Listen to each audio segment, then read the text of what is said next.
ከማቁሰል የከፋ መሳም ክፍል 2። ይሁዳ ጌታችንን ያለ ፍርሃት ቀርቦ ሳመው።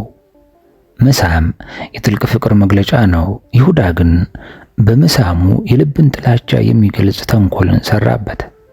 በዚህ ምክንያት ይሁዳ ክፋትን በልባቸው ይዘው የውሸት ፍቅርን ለሚያሳዩ ሁሉ ምሳሌ ሆኖ ቀረ። ቅዱስ አምብሮስ ይሁዳን እንዲህ ይለዋል፣ የመሳምን ትርጉም የማታውቅ ይሁዳ ጌታችንን ልትስመው ቀረብ። የሚፈለገው ትልቁ ነገር ግን በከንፈር መሳም አይደለም። የነፍስ መሳም ከሁሉ ይበልጣል። ይሁዳ በዚህ ድርጊቱ ከእርሱ የቀደሙ ክፉዎች ጋር ተመሳሰለ። አሳቢ መስሎ የሰይጣን ማደሪያ የሆነውን እባብ በፍቅር መሳም አታላ ሶምሶንን አሳልፋ የሰጠችው ደሊላ፣ አባቱ ላይ ጠላት አስተባብሮ ሊወጋ የተነሳው አቤሴሎም፣ ለወንድሙ ዮሴፍ አዛኝ መስሎ እንዲሸጥ ሐሳብ ያቀረበው ይሁዳ በአስመሳይነታቸው የአስቆሮቱ ይሁዳ ቀደምት የግብር ዘመዶች ናቸው። የይሁዳ መሳም ለጌታችን ከችንካር የከፋ ነው። የወዳጅ ማቁሰል የታመነ ነው፣ የጠላት መሳም ግን የበዛ ነው እንደሚል ይሁዳ ጌታን በጠላት ሆኖ ለማስመሰል አብዝቶ ከሚስመው ይልቅ ፍቅርን ተሞልቶ ወዳጁ ሆኖ ቢያቆስለው ይሻል ነበር። ቅዱስ ጄሮም እንዳለው የይሁዳ መሳም የቃየን መስዋዕት ሆነ። ቃየን ንቀት በተሞላ ልብ መስዋዕትን እንዳቀረበ ይሁዳም በጥላቻ ተሞልቶ የፍቅርን መስዋዕት አቀረበ። ጌታችንን በዕለተ ዓርብ አቁስለውት ይዳኑ አሉ። ይሁዳን ግን ጌታችንን ስሞት ተኮነነ። የዲማው ሊቅ አለቃ ውድነህ እሸቴ እንዲህ ብለዋል፣ በከንፈር መሳም የፍቅር ምልክት ነው። ጉን መውጋት ደግሞ የሞት ጥላቻ ምልክት ነው። ጌታ ሆይ የስቅለት ግን ስርዓቱ የተለየ ነው። የይሁዳ መሳም ለጥፋት ሲሆን የለንጊኖስ የጦር መውጋት ግን ለሕይወት ሆነ ብለው የሳመው ይሁዳን የጌታን ጎን ከወጋው ወታደር ጋር አነጻጽረው ተቀይተውበታል። ጌታችን ይሁዳ በተንኮልና በውሸት ሊስመው እንደመጣ እያወቀ እንኳ እንዳትነካይ ብሎ አላስደነገጠውም። እንደ ሌባም ሊያስይዘው መጥቶ ክፋትንና ተንኮልን በተሞሉ ከንፈሮቹ ሲስመው ታገሰው። ሊያስይዘው በመጣበት ሰዓት ለትዕግስቱ ወሰን የሌለው ጌታ ይሁዳን መሳም ተቀበለ።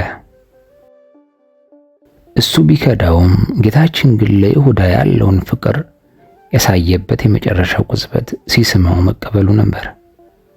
እኛ ብንሆን ምን እናደርግ ነበር? ኢትዮጵያዊ ሊቅ ርቱዕ ሃይማኖት በ14ኛው ክፍለ ዘመን በጻፈው ድንቅ ድርሰቱ እንዲህ ጠይቀናል። አንተ ሰው ሆይ የጌታን ትሕትናውን ቸርነቱን ተመልከት። አንተ እንደ ክርስቶስ ስልጣን ቢኖረው ኖሮ ይህን ጊዜ ምን ታደርገው ነበር? እንደሚመስለኝ ስጋውን በበላኸው ደሙንም በጠጣኸው ነበር። ጎስቋላው ይሁዳ የሰማያዊውን ንጉሥ ያስገድለው ዘንድ ሽንገላ መሳም በሳመው ጊዜ እምቢ አላለውም። ወዳጄ ሆይ መጣህን ብሎ መሳም አስቀደመ እንጂ ታላቁንና የሚሻለውን ነገር ለዘመድ ወዳጆቻችን፣ ታናሹንና የሚከፋውን ነገር ደግሞ ለጠላቶቻችን የምንሰጥኛ በዚህ ዘመን ብንኖር ኖሮ ይህንን አድርገን የምንተው አልነበረም። የሚወድቁበትን መንገድ እስክናገኝ ድረስ እንጸናባቸዋለን እንጂ። አቤቱ ጠላቶቻችንን እንደ ትቢያ እንረግጣቸው ዘንድ ማሸነፍን ስጠን ብለንም እንጸለያለን። በይሁዳ ከንፈሮች የተሳመው አምላካችን ይህንን ስንል በሰማ ጊዜ በልቦናችን ስላደረው ክፋት ምን ይል እንሆን? በእርግጥም ይህንን አይነት ምግባር ካልተውን በቂም በቀል እያለን በሽንገላ የምንሳሳም ከሆነ እጣችን ከጎስቋላው ይሁዳ ጋር ይሆናል። ርቱዕ ሃይማኖት 14 ቁጥር 1። ሊሸጠው እንደመጣ እያወቀ ይሁዳ በሐሰት ፍቅር ሲያቅፈው ጌታችን ልቡን ምንኛ አሳዝኖትና አሞት ይሆን? እርሱ ግን ይህንን ሕመም ታግሶ ተቀበለ። ይሁዳም እንደ ጠላቱ እየሸጠው እንደ ወዳጁ አቅፎ ሳመው። ጌታችንም በሩ እኔ ነኝ፣ በእኔ የሚገባ ይድናል ብሎ ሲናገር ቢሰማም ይሁዳ ግን በሩን ጌታን ስሞ ተሳልሞ ወደ ውስጥ በመግባትና በመዳን ፋንታ ወደ ሲኦል ገሰገሰ። ከውጭ ተሳልሞ መመለስ ይኸው ነው ትርፉ።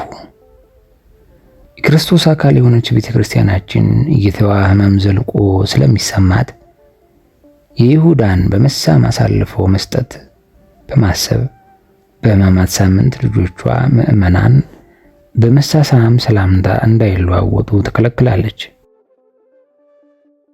በዓመቱ ውስጥ 361ዱን ቀን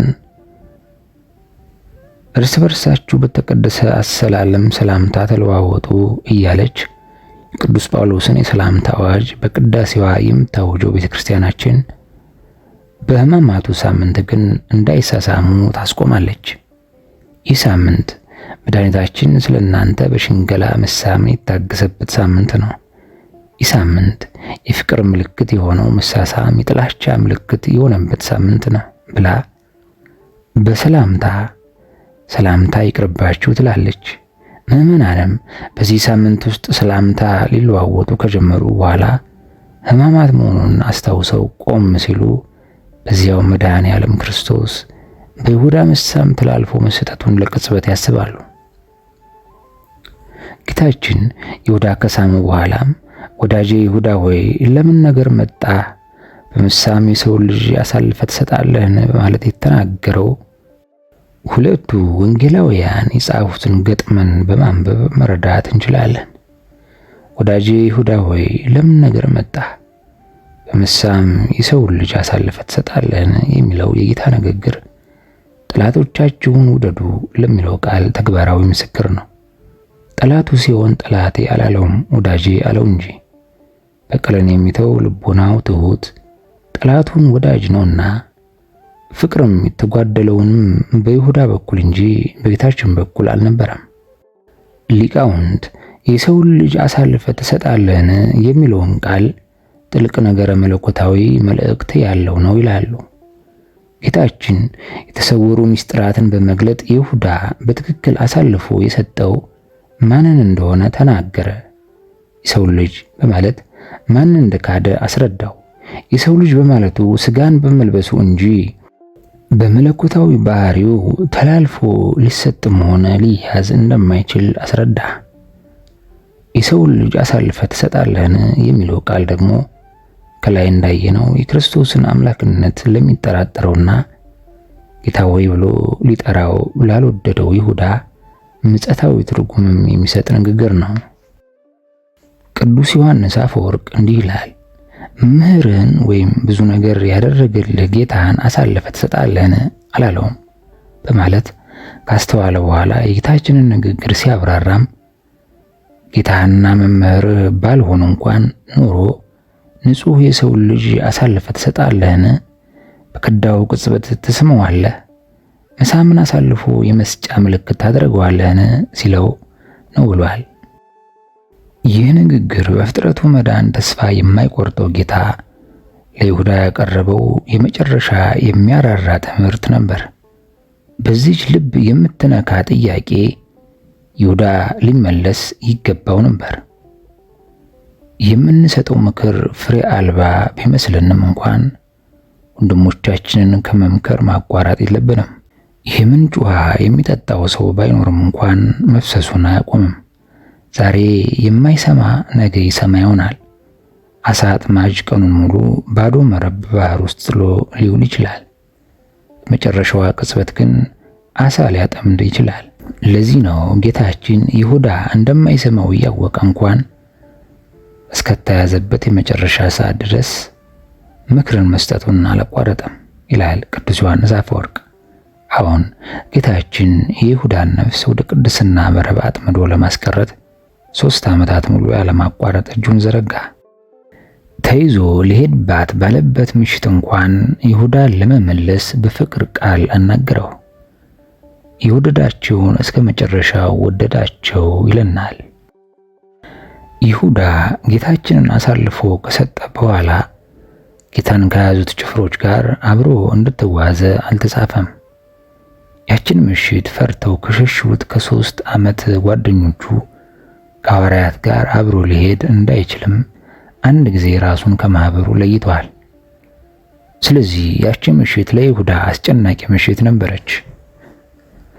ቅዱስ ኤፍሬም ስለዚህ ምሽት ሲናገር የአስቆሮቱ ይሁዳ ዓለም ሁሉ የተገዛበትን ንጹሕ ደም ሽጦ ሌሊቱን ሙሉ አልተኛም ነበር። ብርሃንን አውልቆ ጥሎ የጨለማ ልጅ ለብቻው በጨለማ ውስጥ ተቀመጠ። ጌታ 12ቱን ዓሣ አጥማጅ ደቀ መዛሙርቱን በአንድ መረብ ውስጥ አጥምዷቸው ነበር። በእርሱም መረብነት ዓለምን ሁሉ አጠመደ። የአስቆሮቱ ይሁዳ ግን ከመረቡ ውስጥ ሾልኮ አመለጠ። ከዚህ መረብ የወጣ ሁሉ የወጣው ከሕይወት ነው ይላል። በእርግጥም ያቺ ሌሊት ከማንም ሰው በላይ ለይሁዳ ድቅድቅ ጨለማ ነበረች። ለሰው ሁሉ የሚያበራውን እውነተኛ ብርሃን ክርስቶስን በ30 ብር አሳልፎ ሰጥቶ ነፍሱ በጨለማ ተወርሳ ነበር። እግዚአብሔር ከእርሱ ጋር ስላልሆነ በጨለማ ውስጥ የሚያበራለት ብርሃን የለም። ብርሃኑንና መድኃኒቱን ትቷልና ይሁዳን የሚያስፈራው የሚያስደነግጠው ነገር የለም። የሕሊናውን ክስ መሸከም ሲያቅተው እንዲህ አደረገ። በዛን ጊዜም አሳልፎ የሰጠው ይሁዳ እንደተፈረደበት አይቶ ተጸጸተ።